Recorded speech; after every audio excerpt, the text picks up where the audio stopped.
Alors, je travaille à la Fédération régionale des MJC d'Île-de-France, c'est une centaine d'associations sur toute l'Île-de-France. Ça fait 4000 salariés, 4000 bénévoles, 1520 élus.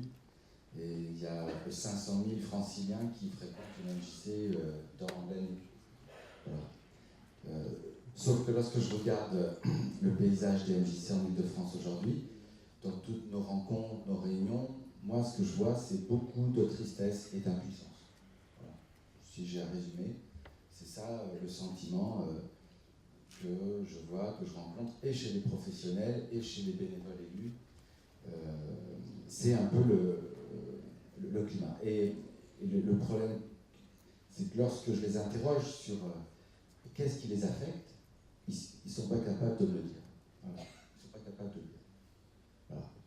Donc, oui, je pense qu'à un moment donné, il y a un véritable enjeu pour ce qui est de la protection de la vie. Hein. Là, je rejoins ce que disait Luc Carton, mais je pense qu'on en est là aujourd'hui. Il s'agit de protéger le vivant. Alors, le vivant social, mais même le vivant dont l'homme à l'intérieur. Voilà. Mais je veux dire, on en est bien à un moment donné dans une question de défense de la vie et du vivant. Moi, j'ai mis une hypothèse, voilà, qui est l'hypothèse suivante, c'est que l'agir est lié à notre capacité à être affecté par le monde. Voilà. Plus je suis affecté par le monde, plus je peux nouer des liens avec les autres, et plus je suis en capacité à agir. Moins je suis affecté par le monde, moins je comprends le monde, et moins je peux agir. Voilà. Donc là, il y a une dimension qui, je trouve, a été présente tout au long d'hier et d'aujourd'hui, que j'ai ressenti, que je ressentais déjà dans cette notion de droit culturel. Voilà. Il y a quelque chose là qui va de la raison au sensible en permanence.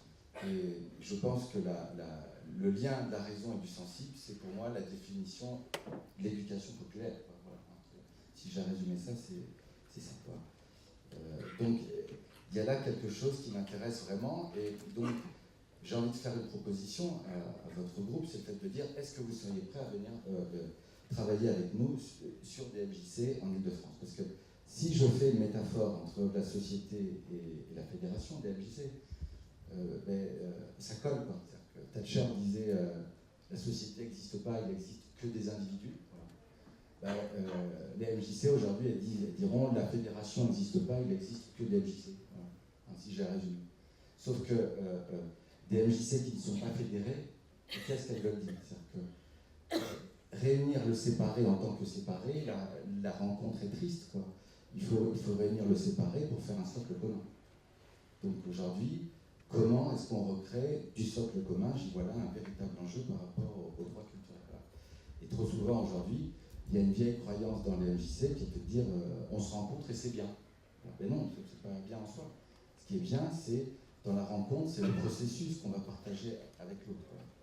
Donc la question c'est pourquoi sommes-nous si peu affectés par le monde?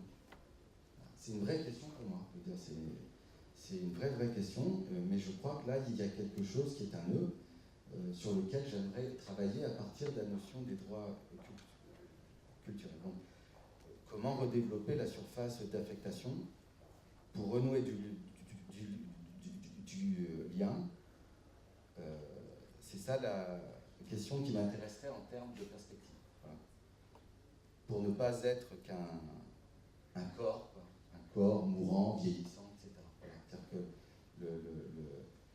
le fait de renouer avec ça, c'est renouer avec l'agir, avec la puissance d'agir, avec la joie. C'est-à-dire qu'à un moment donné, c'est là, bien sûr que le monde nous fait très mal, toujours, mais on peut se mettre en dynamique par rapport à ça. J'avais retenu une phrase qui m'était restée. J'étais allé assister à une conférence de Miguel Benasayac, le philosophe psychiatre, et il disait, il avait été torturé, et il disait, le bourreau a gagné, non pas lorsqu'il fait très mal, mais lorsque il vous fait comprendre que vous n'avez plus aucune issue. Voilà. J'ai l'impression qu'il y a plein de gens qui vivent cette torture-là aujourd'hui. Donc, comment, je veux dire, travailler sur la surface d'affectation des gens, c'est aussi montrer qu'il y a d'autres issues. Voilà. Et donc, d'autres possibles, et qu'en toute situation, des possibles sont possibles. Voilà. Et que qu'ensuite il faut mettre sa puissance d'agir pour pouvoir y arriver. C'est un peu ça qui m'intéresserait, sur lequel je serais prêt à faire une proposition